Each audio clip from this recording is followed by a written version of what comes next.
திட்டமாக கொஞ்சம் எண்ணெய் ஊற்றிக்கலாம். 100 ml எண்ணெய் ஊற்றிக்கலாம்.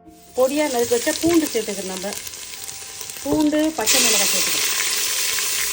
பூண்டு பச்சை மிளகாய் சேர்த்து நம்ம இதை வதக்கிக்கலாம்.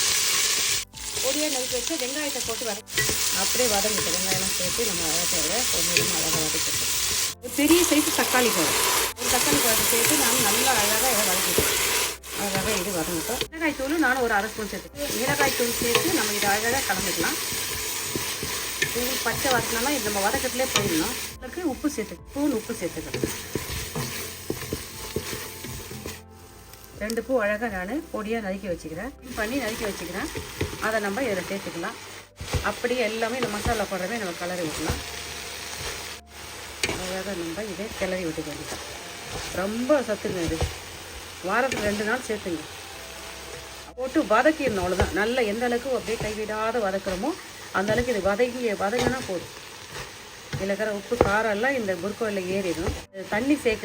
தண்ணி சேர்க்காத நம்ம இதை கைவிடாத அப்படியே நம்ம வதக்கி எடுக்க வேண்டியது.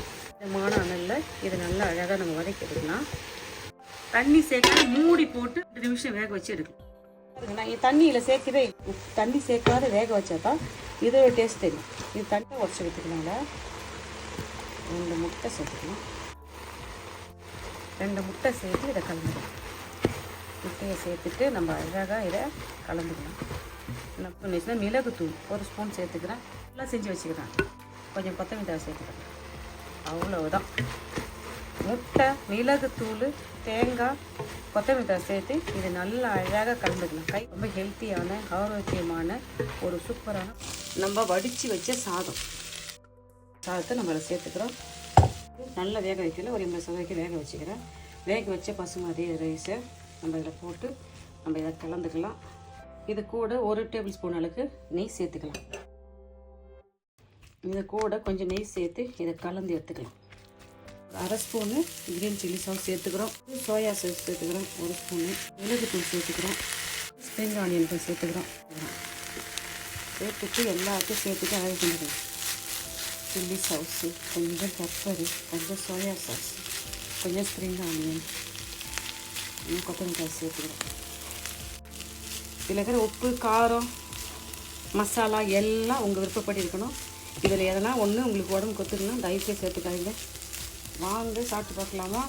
என்ன சூப்பரான சுவையான அழகான ஆரோக்கியமான கிரீன் கலரில் ஒரு புரோக்கோலி சாதம் செஞ்சுட்டு பாருங்கள் என்ன சூப்பராக இருக்குது. சாப்பிட்டு பாருங்கள். இதில் ஏன்னா ஒரு பொருள் உங்களுக்கு உடம்பு கொத்துக்கலாம், தயவுசெய்து சேர்த்துக்காதீங்க. இதில் உப்பு, காரம் உங்கள் விருப்பப்படி சேர்த்துங்க. நான் நினைக்கிறேன் இந்த வீடியோ உங்களுக்கு ரொம்ப யூஸ்ஃபுல்லாக இருக்குன்னு நினைக்கிறேன். நீங்களும் இதே மெத்தட் செஞ்சு பார்த்துட்டு நான் செஞ்ச இந்த புரோக்கோலி ஃப்ரைட் ரைஸ், புரோக்கோலி சாதம் எப்படின்னு சொல்லுங்கப்பா. இந்த வீடியோ பிடிச்சிருந்தா லைக் பண்ணுங்கள். ஃப்ரெண்ட்ஸுக்கு, ஃபேமிலி தெரிஞ்சவங்க ஷேர் பண்ணி எனக்கு சப்ஸ்கிரைப் பண்ண சொல்லுங்கள். நீங்கள் தொடர்ந்து கொடுக்குற ஆதரவால் தான் நான் தொடர்ந்து ஒரு சின்ன வீடியோ போட முடியும். எனக்கு உதவி செய்யுங்கப்பா. இந்தாங்க சாப்பிட்டு பார்த்து சொல்லுங்கப்பா. நீங்களே இதே மெத்தட் செஞ்சு பார்த்துட்டு நான் செஞ்ச இந்த ஃப்ரைட் ரைஸ் எப்படி சொல்லுங்கப்பா. இந்தாங்க சாப்பிட்டு பார்த்து சொல்லுங்கள். பாய். தேங்க்யூ.